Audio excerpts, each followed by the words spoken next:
Well, today I just patched up a foundation, and it's an old miner's foundation with the old stone, and it's been gone over a few times already. But I just patched it up and did a rough stucco over it. I'm going to show you how I did it. Well, today we're going to stucco this side right here. And I actually wouldn't take the job, but it's my neighbor's mother. And they need windows, but not now. So we're just going to dress the outside up, and if we put the windows in, we'll blend it in later. So the first thing we do, go around, got my axe, and get the loose stuff off. If it ain't loose, we're not going to bother it. And this has paint on it, so we're going to try to get off what we can, just like that. Not too worried about it. See, that's loose. Get that off of there. Like that. If it ain't loose, we're not going to bother it. I'm going to use white cement. The whole building's loose.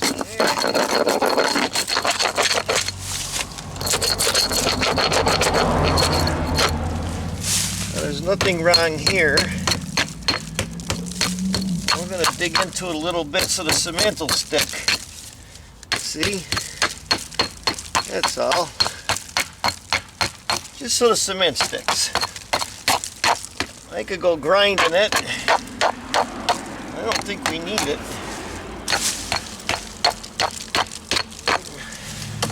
See, this is all jazzed up here. Loose, we're going to get it off.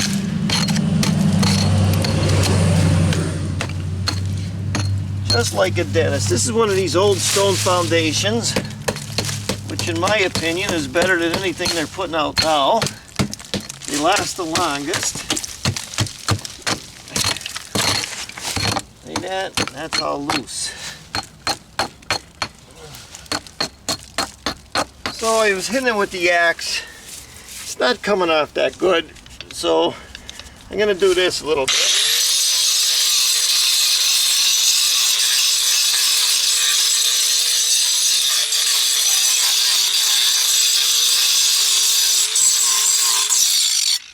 So I don't have to get 100% of the paint off. I just got to get it in there.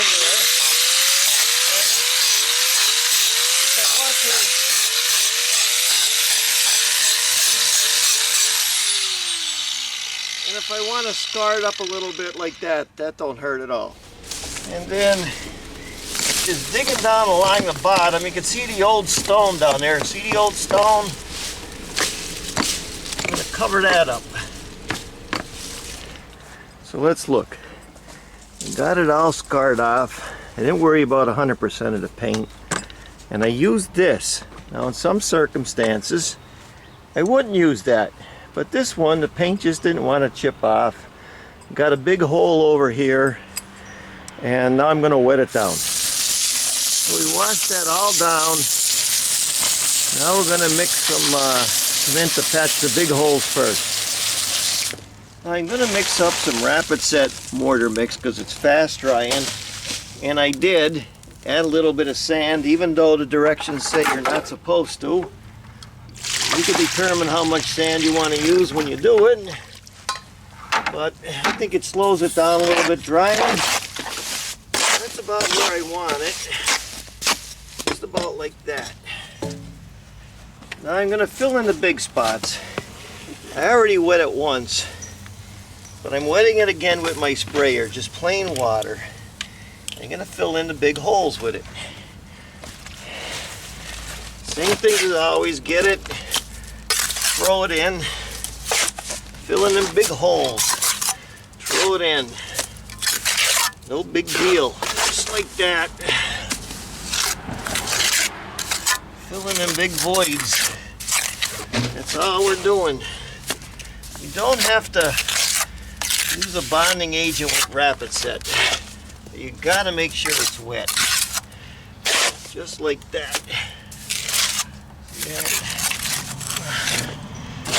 Now we're not going to worry too much about the finish because we're going to go over this again. Same thing here. Make sure it's wet. You just want to go over the big stuff. That's all. Just the big stuff because the white's going to cover it. I got all my patches in. It's about an hour later, and now I'm going to mix the stucco mix. So I'm using this Quikrete stucco finish coat. But for northeastern Pennsylvania, I just don't think they make it strong enough. So I'm going to show you what I do. So I'm going to put it in here. Like that. And then I'm going to go over here, and the bag is ripped. But this is white S mortar. And I'm going to throw in some white S mortar. And Portland's getting harder to get, but this is white Portland. So I'm going to throw in a half a trowel of that. I think that's going to do a lot better than what they provide. And for this job, I go to the concrete company and I get a little bit of fiberglass. Just half a handful is plenty. And it mixes in. Then I mix it up. Mix it up good first. Like that. So that mortar and Portland gets in there. Just like that. Then we add our water. Mix her up.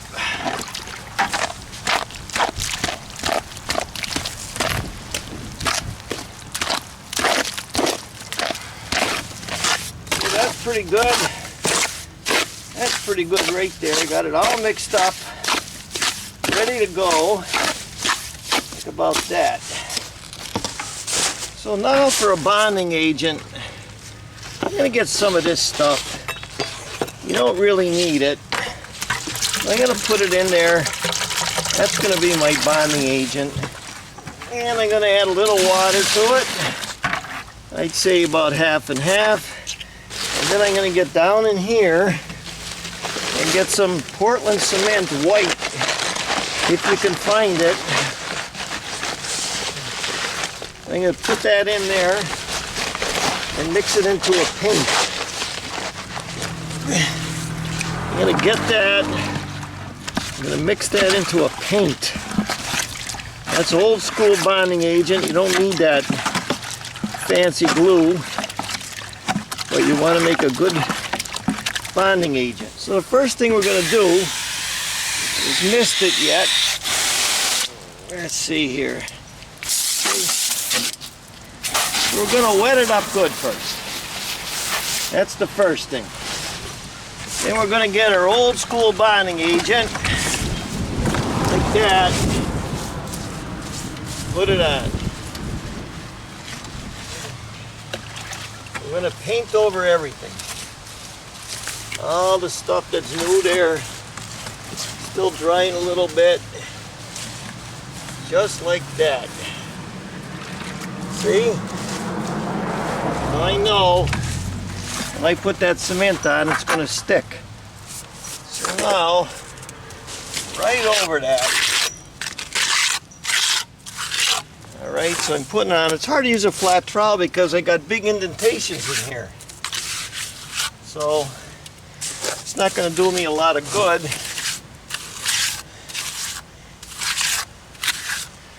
Right over the old stuff. See that? No big deal. Just get it in there. As long as that's wet, that's going to stick. Now we got this in here pretty good. So now we're just going to lightly brush it. That's all, just brush it.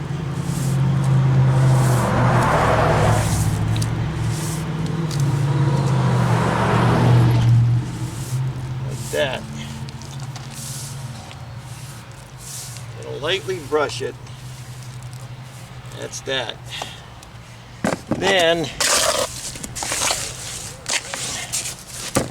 we're going to get our trowel and go like this It sticks on there, and you go like that.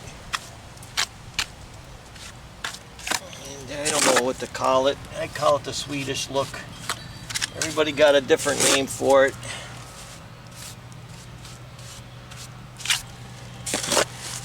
Just like that. That hides all the sins of that stone foundation going in and out.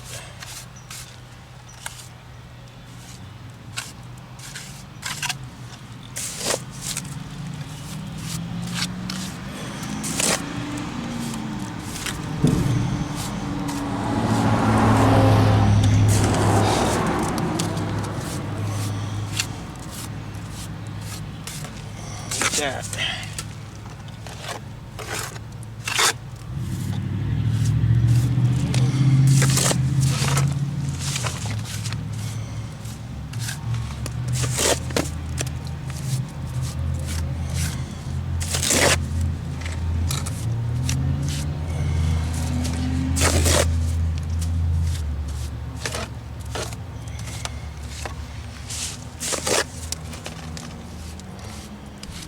Well, I'm continuing on, and if you notice, white hides a lot of sins. So that's why I'm doing it this way.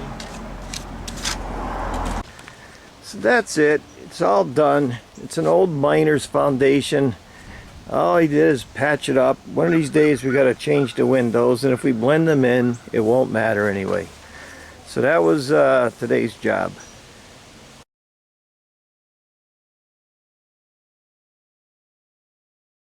I'll talk about that job a little bit. I did that job over a year ago. It was a one-day job. I just went and got the fast drying cement, filled in the holes. I scarred it up using the little grinder. And you don't have to get all the paint off all the time, as long as you got enough for everything to stick. I used that Quickcrete stucco mix, and it's fine, but on the outside of a bottom of a foundation where it gets wet all the time, I just don't think they make it strong enough. So I add some Portland, and I add maybe a little bit of S mortar.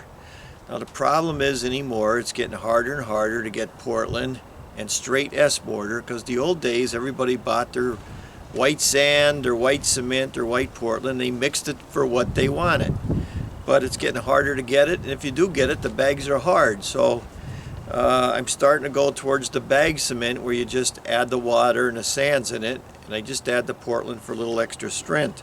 Those walls are like in and out. Those old walls are in and out, and you can't use a flat trowel. You gotta just kind of, that's why I do it like that. I just spot it on like that. It hides a lot of sins, and if something goes bad down the road, it's an easy fix. You just go in there, chip it out, slop it in there again, maybe paint the whole thing with Portland, and you're done.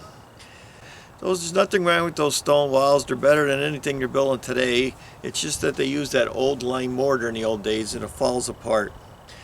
I do have t-shirts, and I have a site in the description box if you're looking for that stuff. I appreciate it. I see people do buy it, and I get a little commission on it. So thanks for watching. I'm Mike Haduck. I'll see you next video.